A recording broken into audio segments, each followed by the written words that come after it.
Bienvenido a Secretos de la Vida. En este programa exploraremos cómo la Cábala explica fenómenos que muchas personas perciben como misteriosos, pero que en realidad forman parte del conocimiento profundo sobre el alma y la conciencia.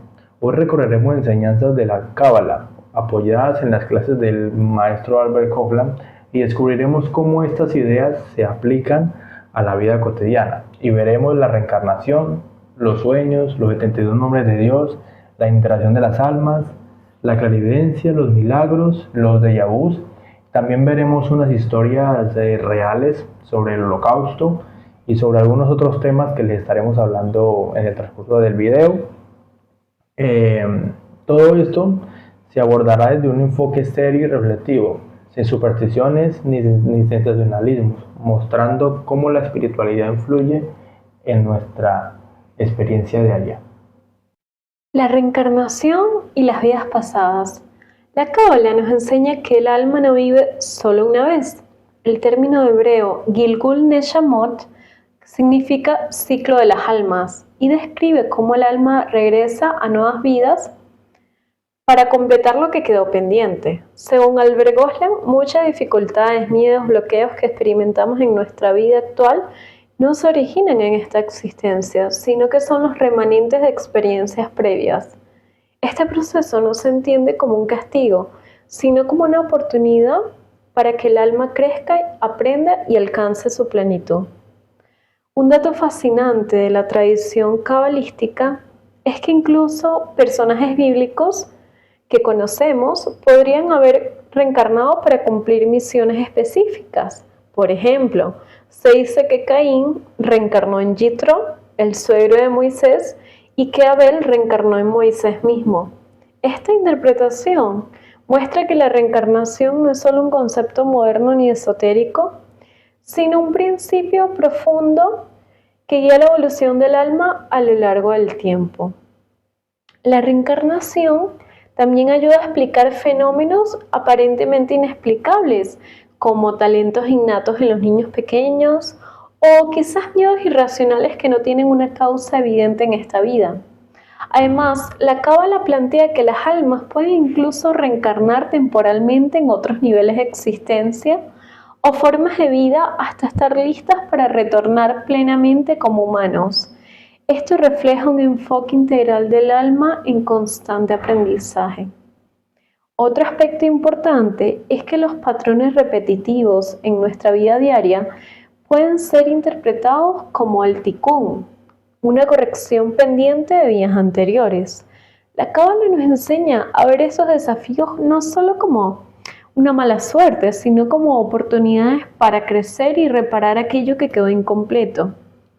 Este entendimiento nos permite enfrentar la vida con mayor conciencia y responsabilidad espiritual. En resumen, la reencarnación es un proceso natural y necesario dentro de la Cábala. Cada vida es una etapa en desarrollo del alma, que busca alcanzar la luz y la plenitud. Aprender a reconocer estas influencias nos ayuda a vivir con más comprensión, paciencia y apertura hacia nuestro propio crecimiento espiritual. Bueno, sueños y viajes del alma. Los sueños representan momentos de conexión profunda del alma con niveles superiores a la realidad. Según Zohar, mientras dormimos, una parte de nuestra alma asciende a planos superiores, donde puede recibir mensajes, instrucciones o advertencias simbólicas. Albert Hofland explica que algunos sueños son verdaderos encuentros del alma como estas dimensiones y que al despertar pueden dejar impresiones significativas sobre nuestra vida cotidiana y nuestras decisiones. La Cábala explica los sueños de varios niveles, desde simples proyecciones de nuestros pensamientos diarios hasta sueños verdaderos en los que el alma interactúa con realidades espirituales. Estos últimos suelen ser recordados con claridad y dejan huellas emocionales profundas, indicándonos que el sueño tiene un propósito más allá de lo evidente.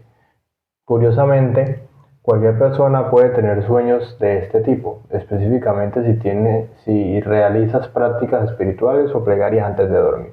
Las noches de Shabbat y ciertas festividades son momentos en los que el alma está más receptiva y los sueños pueden adquirir mayor claridad y significado. Esta visión enseña que los sueños no son simples historias al azar, sino oportunidades de aprendizaje y orientación. En relación de los sueños, la Cábala también analiza las experiencias cercanas a la muerte.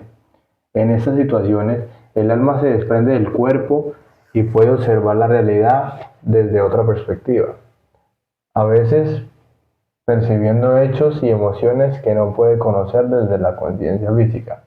Estas experiencias muestran que el alma es independiente del cuerpo y que nuestra percepción cotidiana es solo una fracción de la existencia. En conclusión, los sueños y los viajes del alma constituyen una manifestación natural de nuestra esencia espiritual. Nos permite acceder a información, guía y comprensión que supera lo físico, mostrando que nuestra vida tiene niveles más profundos de significado que se puedan explorar mediante la atención consciente y la práctica espiritual. Los 72 nombres de Dios. ¿Qué son los 72 nombres de Dios? Bueno, no son nombres ordinarios, sino que son códigos energéticos derivados de 3 versículos del libro del Éxodo. Cada combinación de 3 letras hebreas tiene un propósito específico: protección, sanación, claridad, liberación de bloqueos y fortalecimiento del alma. Albert Gosling explica que a través de la meditación y la concentración en estos nombres se puede sintonizar la energía del alma con las fuerzas superiores. Es fascinante que estos códigos aparezcan en los rollos originales de la Torá, porque al meditar sobre ellos, cada letra vibra con una energía particular, lo que permite a quien los estudia poder percibir cambios internos profundos. Esta práctica no tiene nada que ver con la superstición. Se trata de una técnica espiritual para armonizar la conciencia con el orden del universo. Los efectos de los 72 nombres de Dios se reflejan en la vida cotidiana. Quienes los utilizan correctamente pueden experimentar mayor claridad mental, capacidad de tomar decisiones con conciencia, sanación emocional y protección frente a situaciones adversas. Es un ejemplo de cómo la Cábala une el conocimiento espiritual con la aplicación práctica. Otro aspecto curioso es que cada nombre se relaciona con una situación específica. Por ejemplo, para liberar miedos o atraer oportunidades o mejorar la intuición, la tradición cabalística documenta testimonios de personas que han logrado cambios positivos en su vida mediante estas meditaciones, mostrando que estas herramientas no son solo teóricas, sino aplicables en la vida diaria.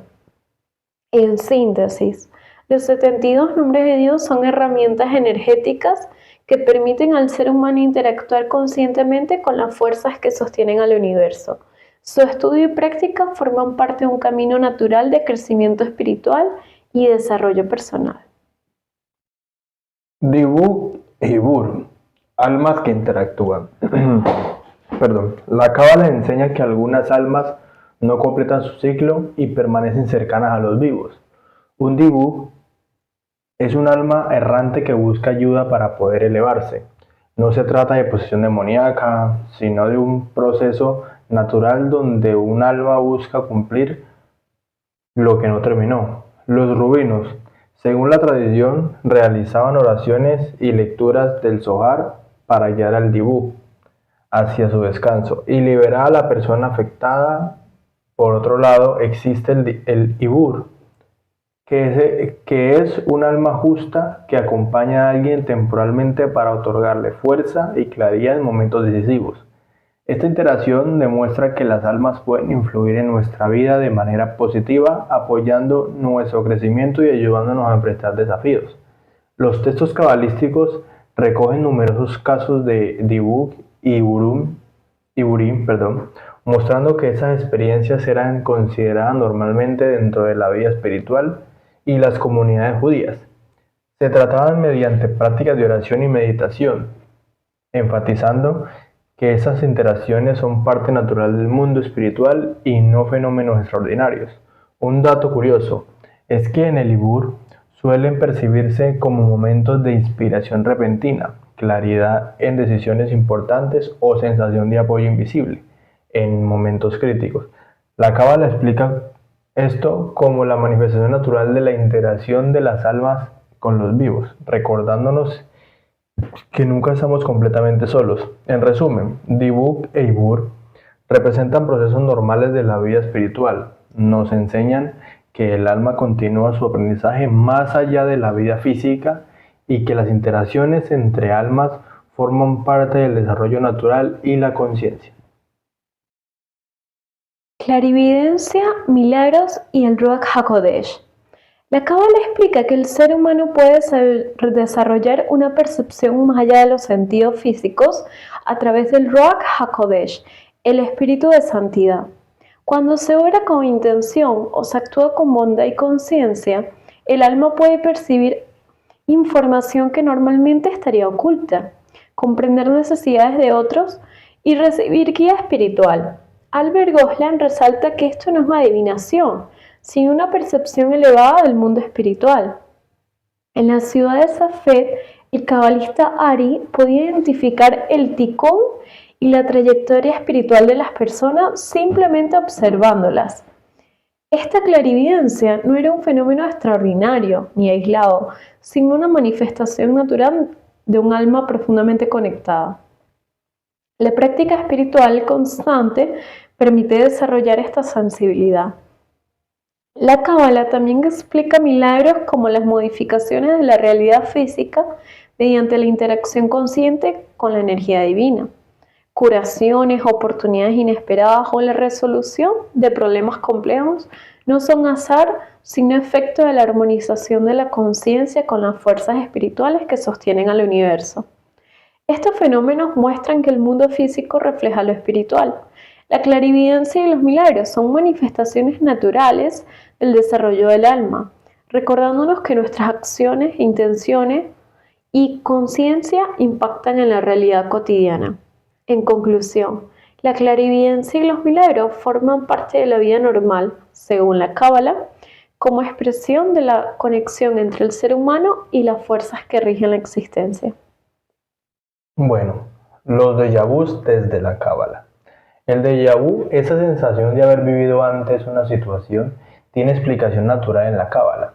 Nuestra alma conserva información de vidas pasadas y reconoce patrones que se repiten en nuestra vida actual.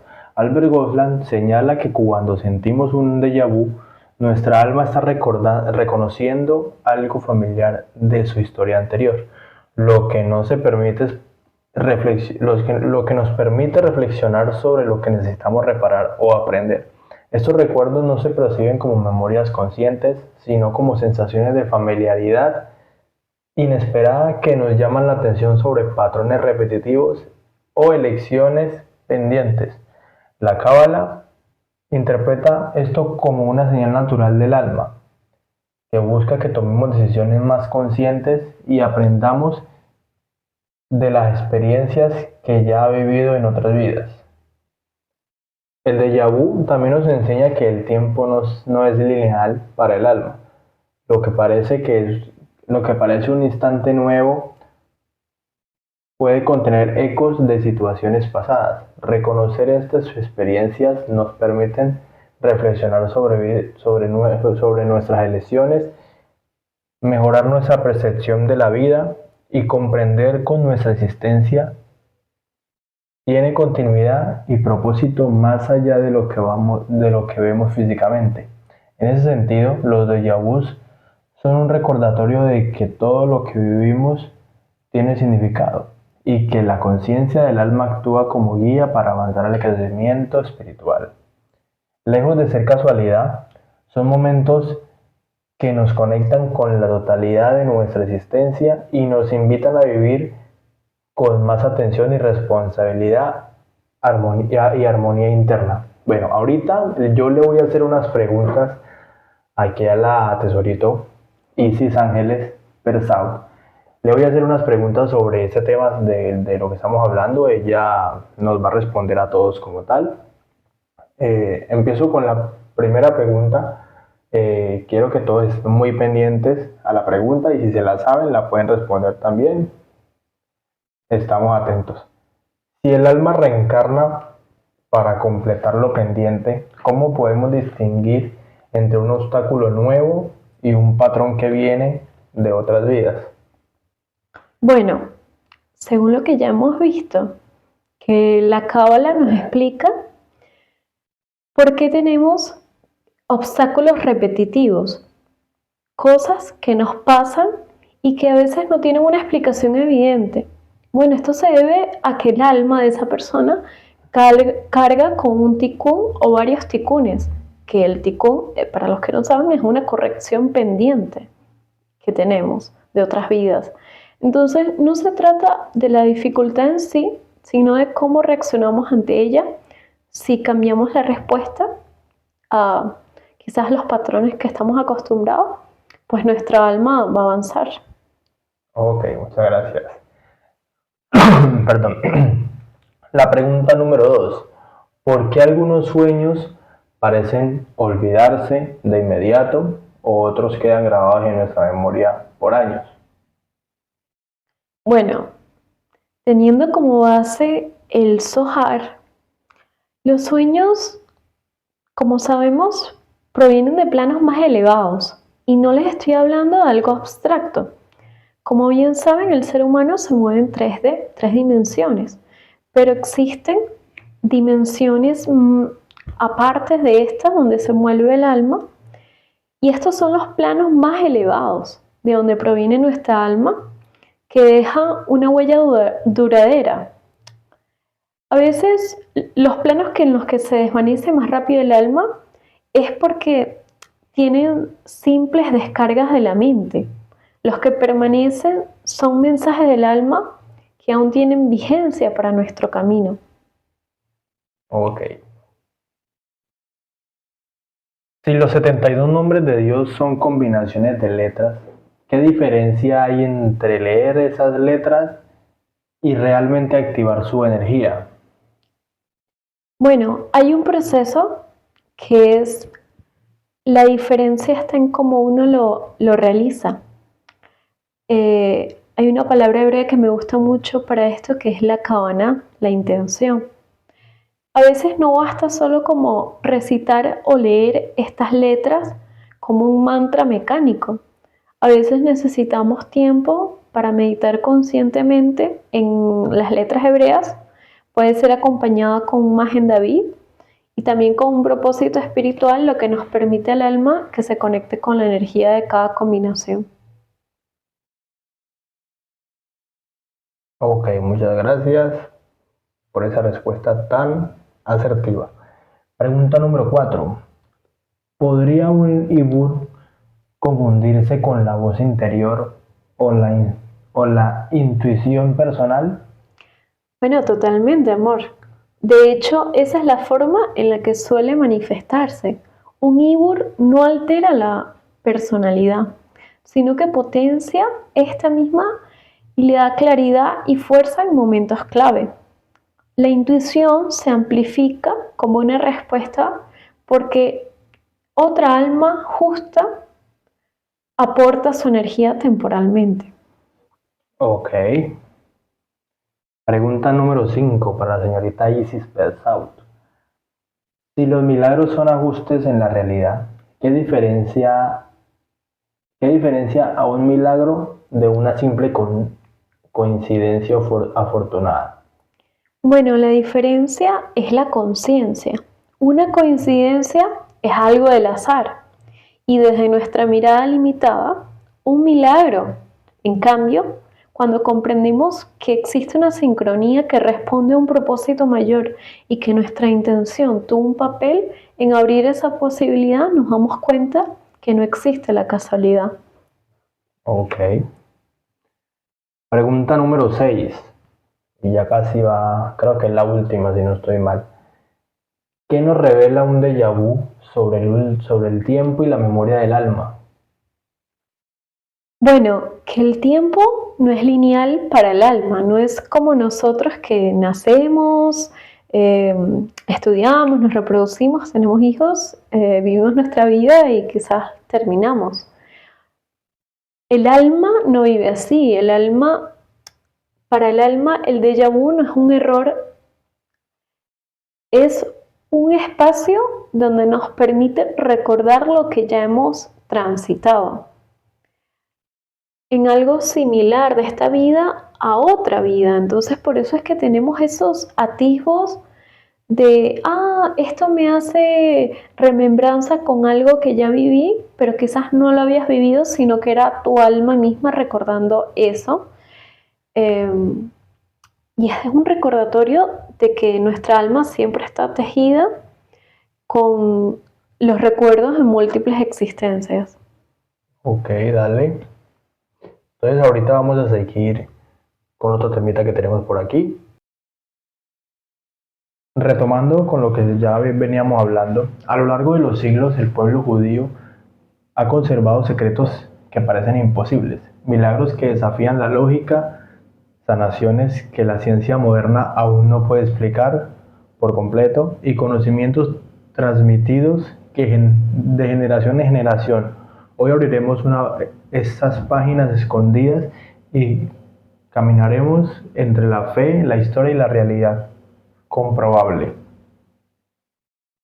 El Éxodo, un camino de liberación y sanación.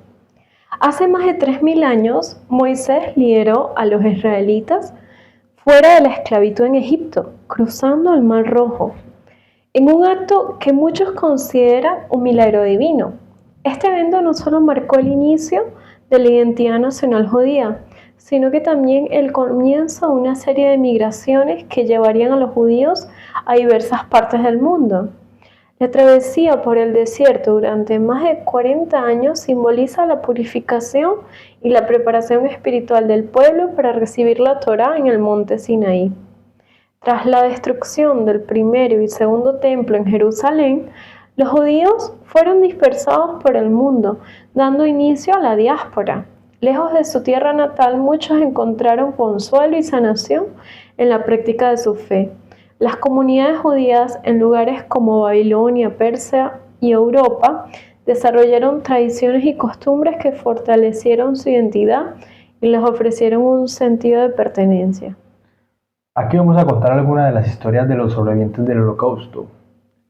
Bueno, la primera es Víctor Frank, un hombre que encontró sentido en el dolor.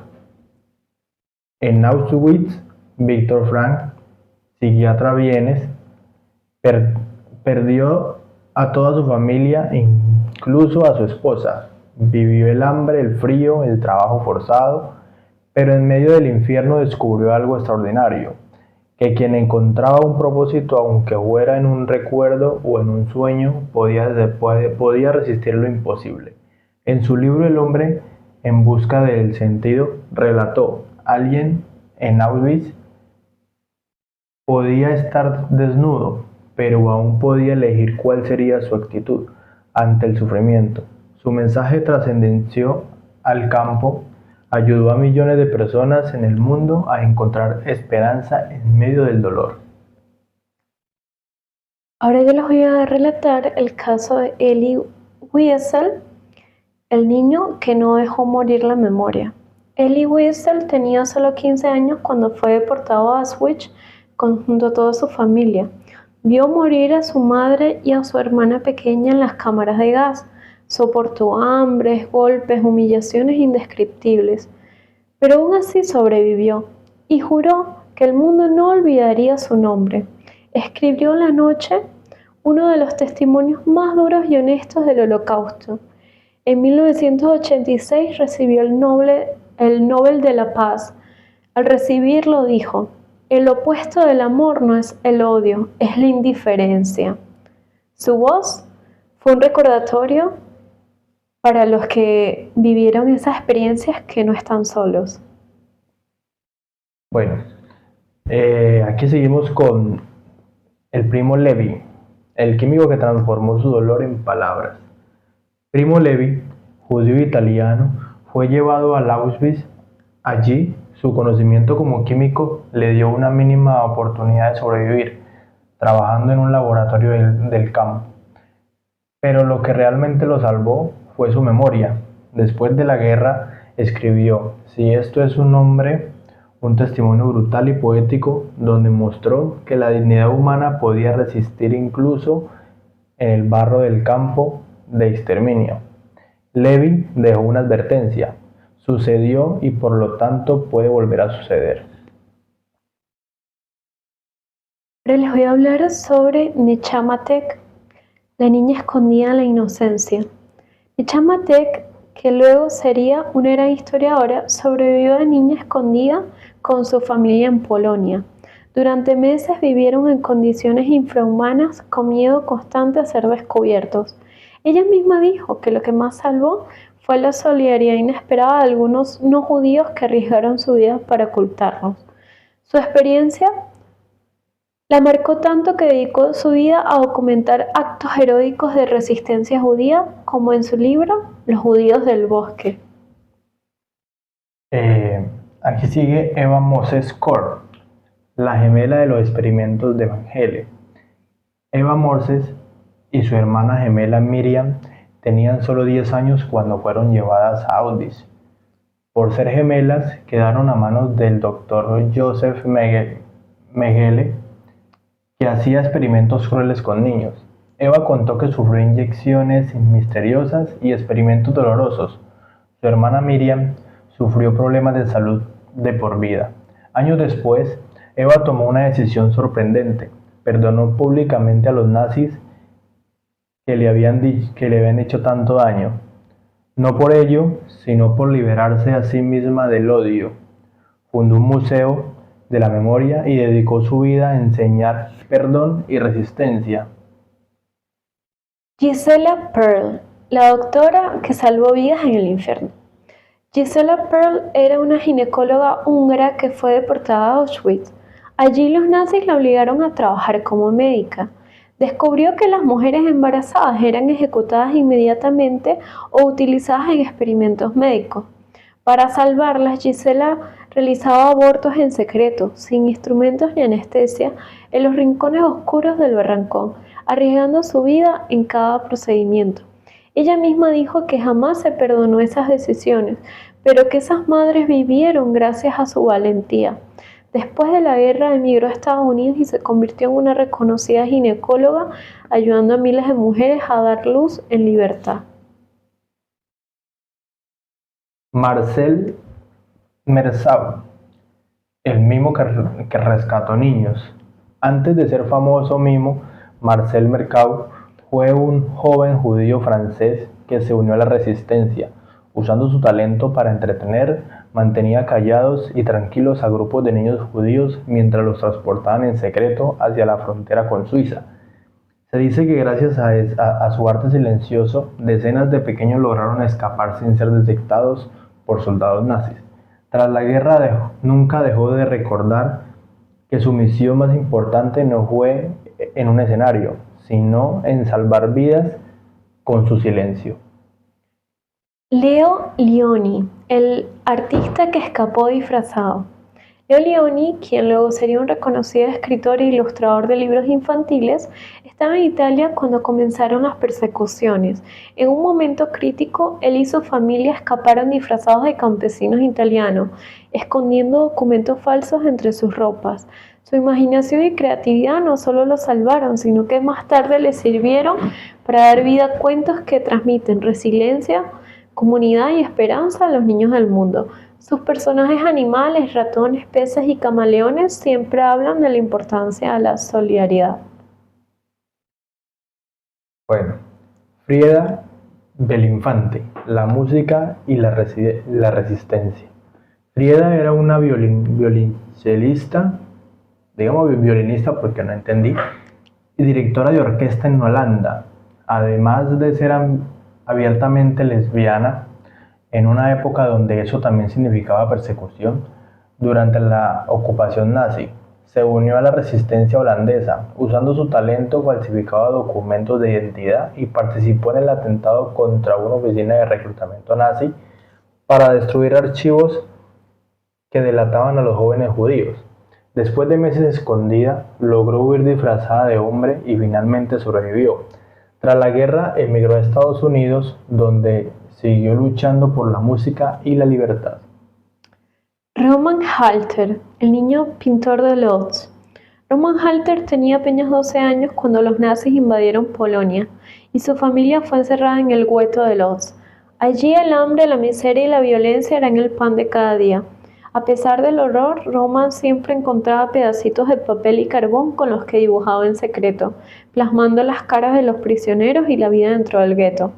Cuando pasó el tiempo fue deportado a Auschwitz y más tarde a otros campos de trabajo. Perdió toda su familia, pero su habilidad para el dibujo lo salvó en varias ocasiones. Los nazis le pedían retratos y eso le daba un acceso a raciones extras de pan.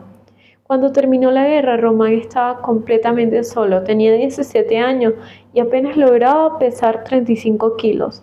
Fue acogido por la Cruz Roja y luego emigró a Inglaterra, donde se convirtió en un reconocido arquitecto y artista. Usó su talento para dar testimonio, pintando escenas del Holocausto que hoy día se exhiben en museos y centros de memoria.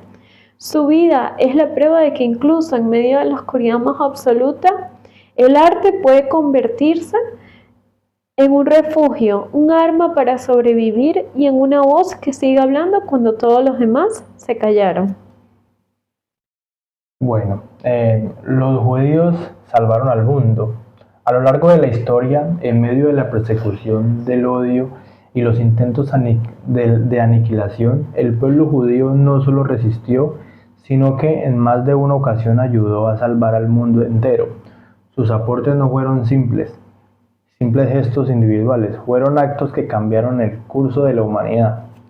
Einstein y la advertencia que cambió la guerra. Comencemos en 1939, Europa estaba al borde del abismo. Hitler avanzaba con la ambición de dominar el mundo y sus científicos trabajaban en secreto en una nueva arma, la energía nuclear. Albert Einstein, exiliado en Estados Unidos tras huir del nazismo, recibió noticias inquietantes. Los alemanes podían estar cerca de construir una bomba devastadora. Entonces, justo a Leo Szilard, otro físico judío, escribió una carta al presidente Roosevelt. En esas páginas advertía de un peligro inminente si el Tercer Reich obtenía primero la bomba atómica, la humanidad entera estaría condenada. Esa carta dio origen al proyecto Manhattan. Irónicamente, Einstein no trabajó en la bomba, pero su advertencia cambió el destino de la guerra. Con una pluma y una firma, un refugiado judío ayudó a impedir que Hitler tuviera en sus manos el arma definitiva. Ahora les voy a hablar sobre Niels Bohr, el fugitivo que llevó la ciencia al lado correcto. Mientras tanto, en Dinamarca, el físico Niels Bohr, con raíces judías que se encontraba en peligro porque los nazis lo buscaban, sabían que su conocimiento en física cuántica podría inclinar la balanza a su favor. En una fuga cinematográfica, Bohr logra escapar de Suecia y allí a Londres, para finalmente unirse a los aliados. Su aporte científico resultó crucial para ganar la guerra. Compartió con los británicos y estadounidenses información que aceleró la investigación nuclear al bando correcto. Si Bohr hubiese caído en manos de Hitler, la historia habría sido otra. Una sola vida rescatada a tiempo ayuda a equilibrar el poder de la guerra. Henrietta Ford, la mujer que salvó a una generación. Pero no todo era ciencia. En la misma década, mientras Europa se hundía en la barbarie, una mujer judía llamada Henrietta Ford veía con claridad el peligro que acechaba. Desde Palestina fundó la organización Aliyat Anwar, la inmigración juvenil. Su misión era tan simple como titánica: sacar a niños judíos de Alemania antes de que fuera demasiado tarde. En total, salvó a más de 30.000 pequeños, dándole una nueva vida en tierras seguras. Esos niños que habrían sido exterminados en los campos de concentración crecieron para convertirse en ingenieros, maestros, científicos, padres y madres que reconstruyeron sociedades después de la guerra. Henrietta no solo salvó vidas, salvó futuros enteros. Ahora hablemos sobre el código secreto que derrotó a Hitler. Mientras tanto, la guerra se libraba también en el silencio de las matemáticas. En Bletchley Park, Inglaterra, un grupo de criptógrafos intenta descifrar mensajes secretos de los nazis. Entre ellos habían matemáticos y científicos judíos que aportaron su ingenio a la misión. Cada mensaje descifrado significaba un submarino hundido, un ataque detenido, miles de vidas preservadas. La victoria aliada en la batalla del Atlántico fue posible gracias a ese trabajo invisible. El mundo nunca los conoció como héroes, pero su lápiz y su papel fueron armas más poderosas que las bombas. Jonas Salk y la vacuna contra la polio. La guerra terminó, el nazismo fue derrotado, pero un nuevo enemigo acechaba a la humanidad, la polio. Esta enfermedad paralizaba y mataba a miles de niños cada año. Las familias vivían con un miedo constante, como si la sombra de la muerte no hubiera desaparecido del todo. Entonces apareció Jonas Salk, un médico judío que había crecido en Nueva York. Después de años de investigación, desarrolló la primera vacuna eficaz contra la polio.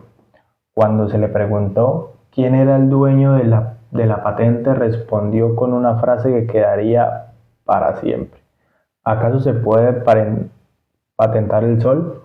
Salk decidió liberar la fórmula sin cobrar un centavo. Gracias a eso, la vacuna se distribuyó masivamente y millones de vidas fueron salvadas. En cierto modo, Salk no solo curó una enfermedad, devolvió al mundo la esperanza de que la ciencia podía sanar y no solo destruir. Ahora hablemos sobre Paul Ehrlich, la quimioterapia que dio armas contra lo invisible. Años antes, otro judío que ya había abierto un camino cambiaría la medicina moderna. Paul Ehrlich, médico alemán que había desarrollado los primeros tratamientos basados en compuestos químicos para combatir infecciones, fue el padre de la quimioterapia. Sus descubrimientos marcaron el inicio de una nueva era, la de los antibióticos, los medicamentos contra el cáncer y las terapias que hoy salvan millones de vidas. En un siglo plagado de guerras y pandemias, Ehrlich le dio a la humanidad un escudo contra enemigos invisibles. Algo que yo no sabía es que los antibióticos los había creado un judío.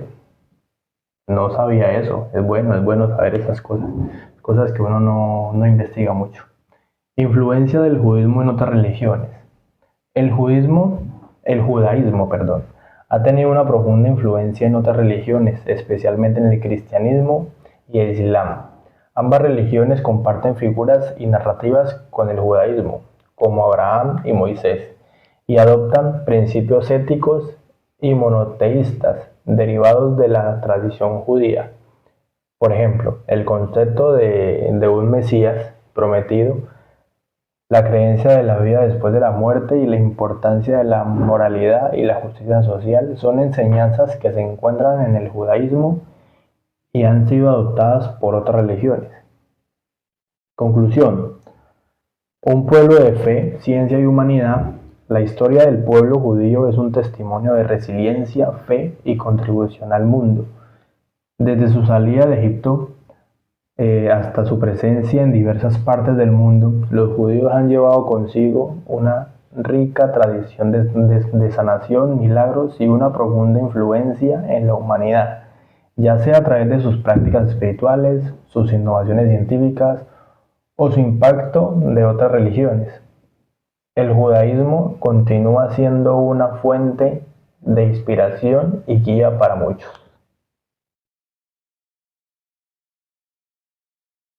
Hace más de 3 milenios, en una tierra árida, entre ríos y montañas, un pequeño pueblo se extravió a pensar diferente. Mientras las grandes civilizaciones adoraban a múltiples dioses, ellos proclamaron algo revolucionario: existe un solo Dios, invisible, eterno, creador de todo. Ese pueblo fue el pueblo judío, y su fe, el judaísmo, la primera religión monoteísta de la historia.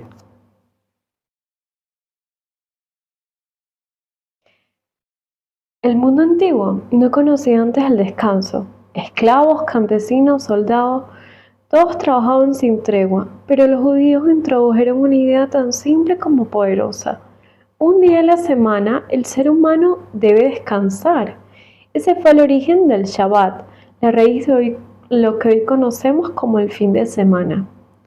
Lo que comenzó como una práctica espiritual se convirtió en una conquista social, el derecho universal al descanso.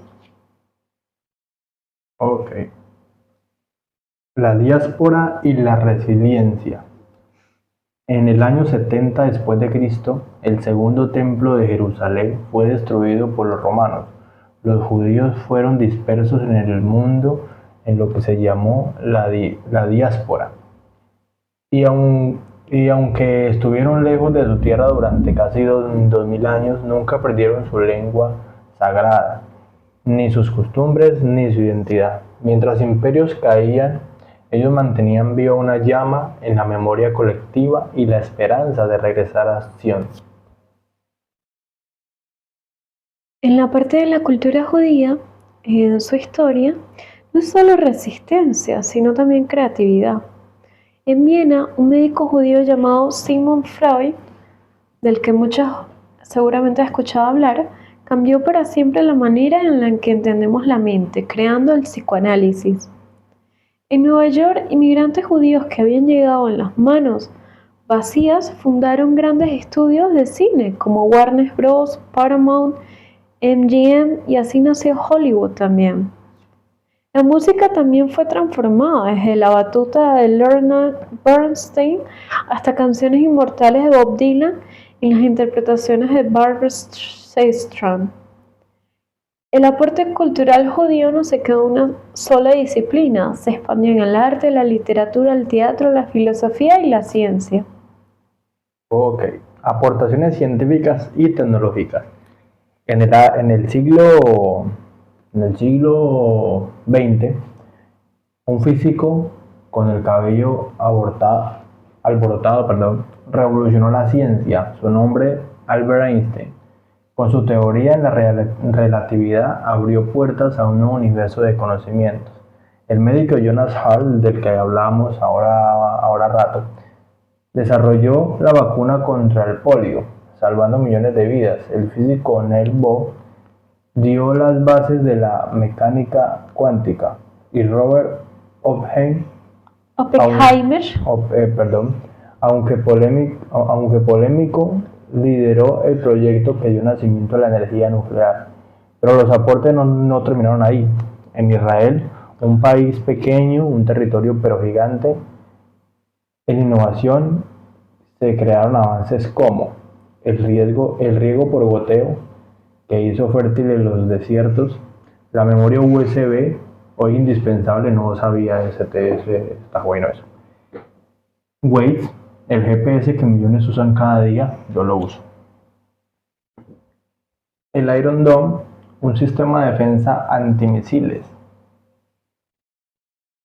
más allá de los inventos y los nombres famosos, existe un concepto en el corazón del judaísmo. Tikkun Olam significa reparar el mundo. Es el llamado a hacer el planeta un lugar mejor, ya sea a través de la ciencia, la justicia social o la solidaridad. Por eso es que los judíos, sean de Israel, sean de donde sean, provengan del rincón del mundo, todos tienen algo en común, todos son personas. Y en su tradición más antigua se enseña a ver todo ser humano creado a la imagen y semejanza de Dios con un valor infinito. Mujeres que dejaron huella. La historia judía también está marcada por mujeres que desafiaron los límites de su tiempo. Golda Meir, una de las primeras mujeres en ser primera ministra en el mundo. Henrietta Szold, la que hablamos ahorita, pionera de la organización médica y social. Ruth Bader Ginsburg, jueza de la Corte Suprema de Estados Unidos, defensora incansable de la igualdad de género. Durante siglos, el hebreo fue solo una lengua de oración y estudio, pero hoy, en este siglo, un hombre llamado Eliezer Ben Yehuda decidió resucitarlo. Hoy millones lo hablan en las calles de Tel Aviv, Jerusalén, demostrando que un idioma también puede volver a la vida.